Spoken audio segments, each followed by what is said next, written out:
Metre ഇടാതെ ഓടുന്ന ഓട്ടോറിക്ഷകളിൽ യാത്ര സൗജന്യമാക്കണമെന്നാണ് മോട്ടോർ വാഹന വകുപ്പിൻ്റെ പുതിയ ഉത്തരവ്. ഇത് കൊള്ളാവുന്ന പരിപാടിയാണ് എന്നുള്ളതാണ് എന്തായാലും ഓട്ടോയിൽ യാത്ര ചെയ്യുന്നവർ പറയുന്നത്. ഈ അമിത നിരക്ക് ഈടാക്കുന്നതൊക്കെ ഒഴിവാക്കും എന്നുള്ളതാണ് പ്രതീക്ഷ. പക്ഷേ അത്ര വലിയ രസമൊന്നുമില്ല എന്നുള്ളതാണ് ഓട്ടോറിക്ഷ തൊഴിലാളികൾ പറയുന്നത്. മനുഷ്യത്വരഹിതവും അന്യായമായ നീക്കമാണ് ഇതെന്ന് ഓട്ടോ തൊഴിലാളികൾ വാദിക്കുന്നുണ്ട്.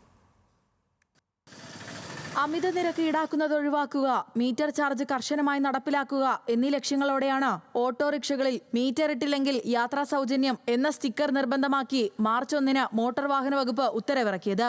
ഉത്തരവിനെതിരെ കടുത്ത എതിർപ്പുയർത്തിയ ഓട്ടോ യൂണിയനുകൾ സമരവുമായി രംഗത്തെത്തിയിരുന്നു. പെട്രോൾ അടിക്കാനും വാഹനങ്ങളുടെ അറ്റകുറ്റപ്പണികൾക്കും വേണ്ട വരുമാനം പോലും വണ്ടിയോടിച്ച് കിട്ടുന്നില്ലെന്നുമാണ് ഓട്ടോ തൊഴിലാളികളുടെ പരാതി.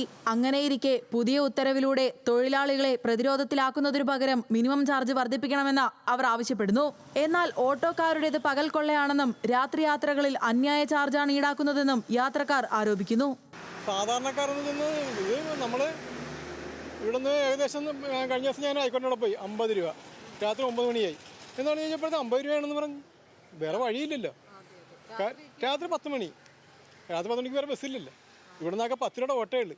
50 രൂപ ഞാൻ പിന്നെ കൊടുത്തിട്ട് പോന്നു. അവർക്ക് വേറെ വഴിയില്ലല്ലോ. അവർക്ക് പുതിയ ഉത്തരവോടെ ഈ പരിഭവങ്ങൾക്ക് പരിഹാരമാകുമെന്ന പ്രതീക്ഷയിലാണ് യാത്രക്കാർ. നല്ല അഭിപ്രായമായിട്ടാണ് എനിക്ക് തോന്നുന്നത്. കാരണം ഒരേ ചാർജ് ആകുമ്പോൾ നമുക്ക് ഏറ്റവും ആശ്വാസമായിരിക്കും. ഫെയർ മീറ്റർ പ്രവർത്തനരഹിതമാവുകയോ പ്രവർത്തിപ്പിക്കാതെയോ ഇരുന്നാൽ യാത്ര സൗജന്യമെന്ന് മലയാളത്തിലും ഇംഗ്ലീഷിലും രേഖപ്പെടുത്തി പ്രിന്റ് ചെയ്ത സ്റ്റിക്കർ ഡ്രൈവർ സീറ്റിന് പിറകിലായോ യാത്രക്കാർക്ക് അഭിമുഖമായോ പതിച്ചിരിക്കണമെന്നാണ് ഉത്തരവ്. സ്റ്റിക്കർ പതിക്കാത്ത ഓട്ടോറിക്ഷകൾക്കെതിരെ കടുത്ത നടപടിയെടുക്കാനാണ് MVDയുടെ തീരുമാനം. ഇതേ തുടർന്ന് കാക്കനാട് കഴിഞ്ഞ ദിവസങ്ങളിൽ സ്റ്റിക്കർ ഇല്ലാതെ ഹാജരായ ഓട്ടോകളെ വെഹിക്കിൾ ഇൻസ്പെക്ടർമാർ ഫിറ്റ്നസ് ടെസ്റ്റിൽ പരാജയപ്പെടുത്തിയിരുന്നു. ന്യൂസ് മലയാളം, കൊച്ചി.